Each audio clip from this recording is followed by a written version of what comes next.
Hi guys, I'm back. So I'm on day 3. It's gone well. So I've done 2 full 12-hour fasts, which has been the first day was quite difficult because my husband's been doing night shift for the last 2 months. It was only supposed to be a month for the project that he was busy with, and I thought I was going to change my whole routine and start with the fasting then, which I did. But the problem was that he would get home at 5:30, then the whole house would wake up. And so you want to have a cup of coffee and just chat about what's been going on, before he goes to bed, and then we don't see each other for the whole day. So the problem is, as soon as you have that cup of coffee, your fast is broken, even if you only eat dinner again. The point is, you've put calories into your body that need to be digested. So that was a bit pointless. So I thought, I'll just push it aside, and when he goes back to his normal hours, I'll start again. And the project's been postponed by an extra month. We're an extra month in now, and now we're going on another week into March. Oh, everything's just fallen. We're going into another week into March. So right now, it looks like this project might never end. So I've had to be, think about how I'm going to do this. And if I want to have that cup of coffee with him in the morning, which should be about 6 o'clock, then doing the 12-hour fast means that I'm going to have to stop eating and drinking at 6 o'clock the previous evening.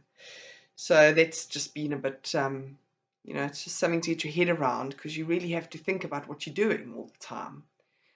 So the first day was pretty tough, but the next day, today was really easy. I was actually, I thought I'd push it, but the problem is every time I push my fasts, deeper, um, I'll always sort of find an excuse to break it. I won't do it for a day because I'd say, no, well, on Tuesday I did 20 hours, and that's not what I want to do. I want to have a consistent go with this, because as soon as you lose the consistency, the excuses start coming in again. Anyway, I said I would do some health checks and some measurements. So I weighed myself yesterday. I currently weigh 95.1 kilograms. To my friends in the UK, I have no idea what that is in stone or pounds. The rest of the world will know what it means. I picked up a lot of weight. I stopped smoking, and I started, the weight slowly started packing on.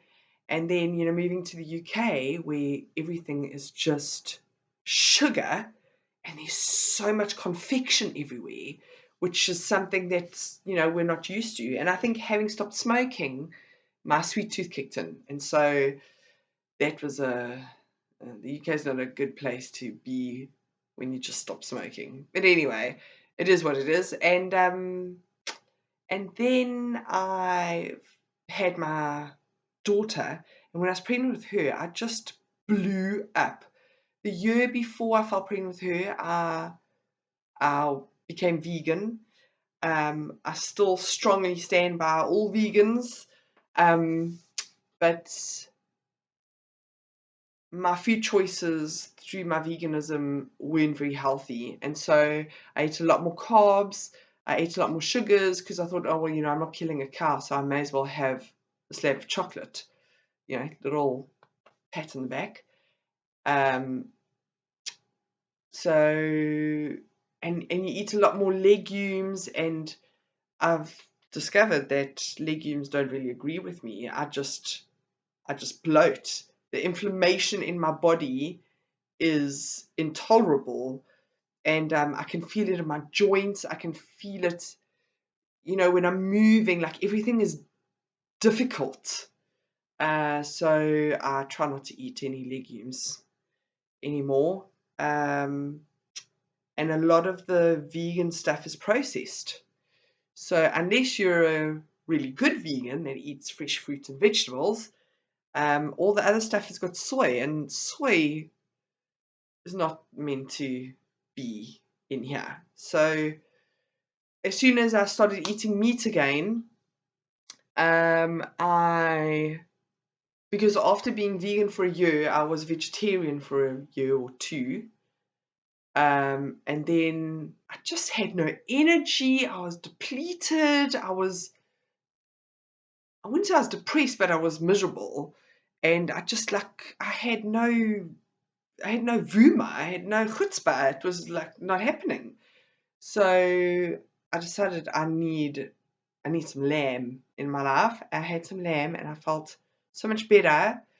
And that was that. I never looked back. Straight after cutting out all the other food I was eating because I had the satiety from the meat, 5 kilos dropped off straight away without even trying. So it just proves, what shit I was eating. Anyway, and then it kind of just leveled out there. It sort of plateaued and nothing else is happening. So here we go. So my weight is 95.1. I know I'll see a gradual sort of decline in that as I slowly start adjusting to the fasting again. It's not going to be big because I'm not going to do anything drastic, because I really want to sort of immerse myself into it so that it lasts longer and it's more doable. I took a measuring tape and I measured the fattest part of my stomach, and to my dismay, it is 115 centimeters. Yeah, it's different when you actually get the numbers to seeing it in a mirror or feeling it on your clothes. I did my dress size. I was going onto a 22. I had to start buying a size 22 when I decided, nah, Doug, it's not going to happen. So, and that was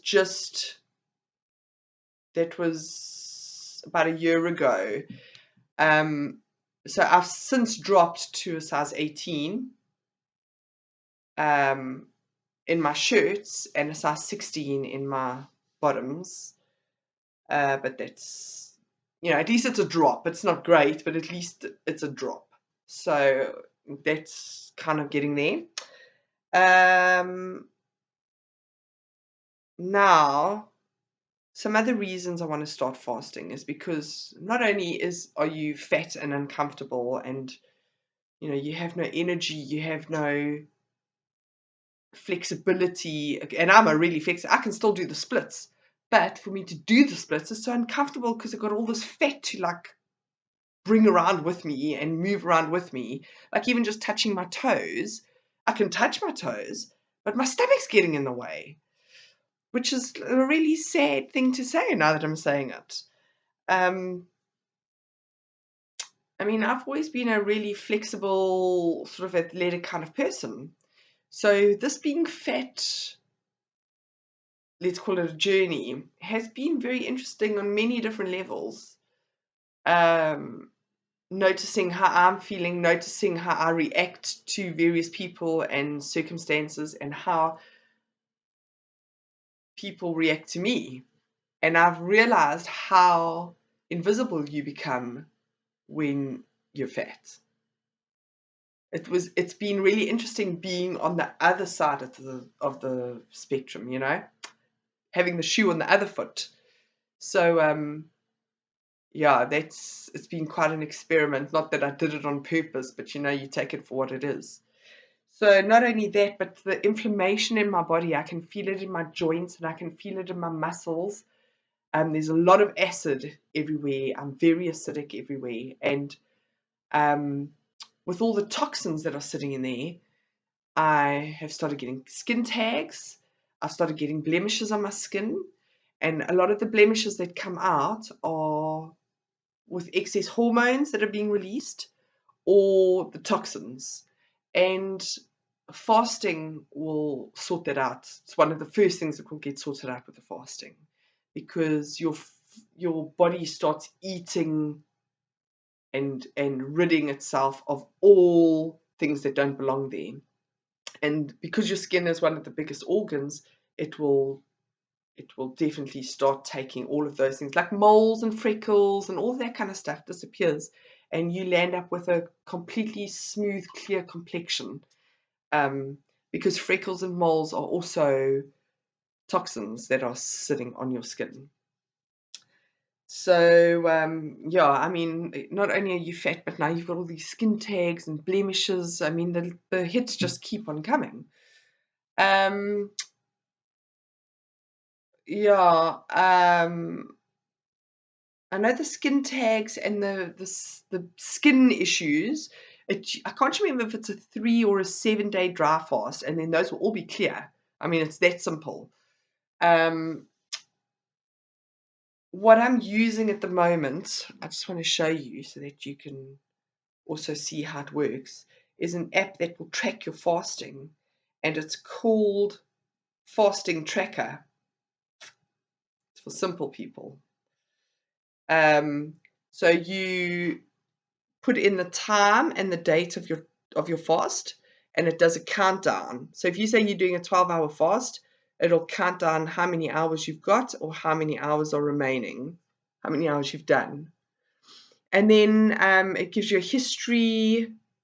So there you can see a history of the fasts, and then it will also log your weight. So you put your weight in, and then you can also see how your weight has been dropping.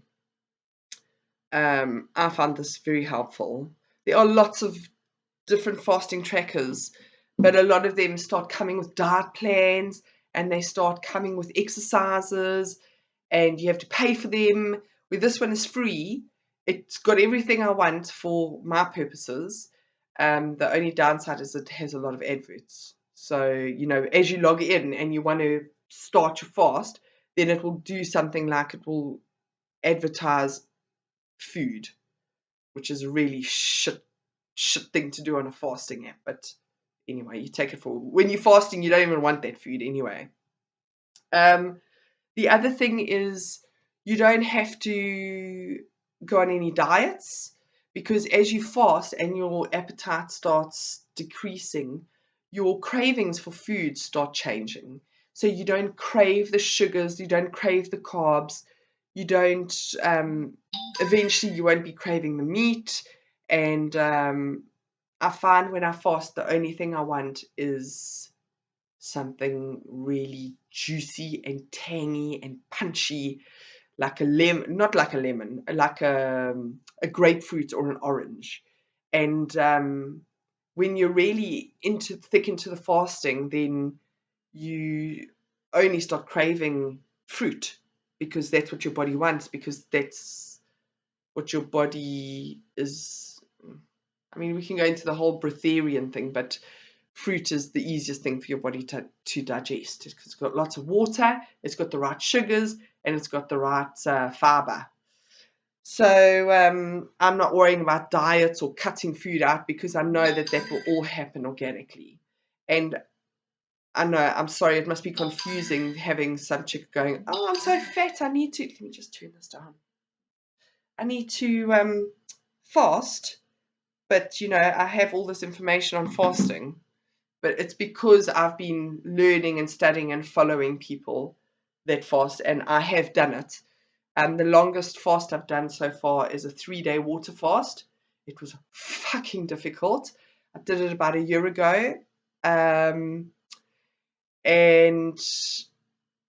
my addiction to food was still really, I mean, I was addicted to food. I think I replaced smoking with food. I mean, it's that simple. And I became a serious dopamine addict. So every time you put food in your mouth, as soon as your taste buds get that sensation to release or to sense the taste, dopamine is released in your brain. And that dopamine is such a feel-good hormone that you become addicted to it. And so I know when I was fasting in the beginning, I was really craving a reaction on my tongue.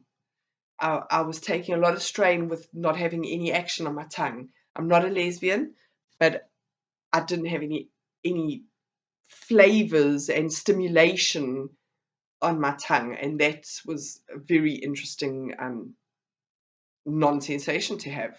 And when you're fasting, it's very interesting to notice all the different things that your body's going through and the different emotions that you go through, and the different reactions in the different parts of your body that happen, and they're all trying to tell you something. Fasting will also kill all the parasites in your gut, but you're going to have to be hardcore for that. But we'll get there.